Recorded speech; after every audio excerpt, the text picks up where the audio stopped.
Hello, Grace Church.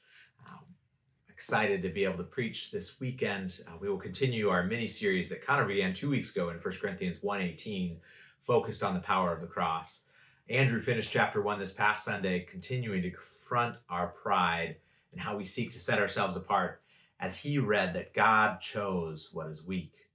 And Paul, as we enter into chapter 2, is going to confirm that he is seeking to live out this humility that is required by the message of the cross in his ministry, preaching just that, the cross, not impressing people with his wisdom, not saving them by his cleverness, but being clear that it is the cross that is the message of the believer. We can be tempted to spice things up or dull things down as we share the gospel, but Paul calls us to preach it simply and trust God's Spirit and power to save. We'll read 1 Corinthians 2, 1-5, and it says, "And I, when I came to you, brothers, did not come proclaiming to you the testimony of God with lofty speech or wisdom, for I decided to know nothing among you except Jesus Christ and him crucified. And I was with you in weakness and in fear and much trembling. And my speech and my message were not in plausible words of wisdom, but in demonstration of the Spirit and of power, that your faith might not rest in the wisdom of men, but in the power of God."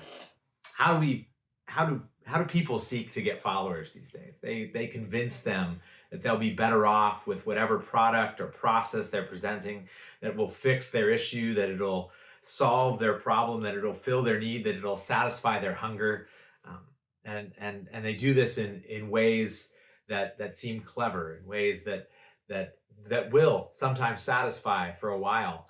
But Paul didn't come to Corinth and he didn't use the current methods of getting a following, of lofty speech and wisdom that would present himself as someone who deserved followers. Instead, he wanted to focus on the message of the cross. And so that when they did follow, it was because they believed in the cross. It was because of the power of the Spirit through his words to change hearts and lives. Not that it would rest on Paul's ability and his cleverness, but that would rest on and be evidence of the very power of the cross that he was proclaiming. I look forward to diving into this, into the importance of how we as messengers of the cross are faithful to it in our methods, demonstrating our belief in the cross as we preach it. We look forward to going over that this Sunday.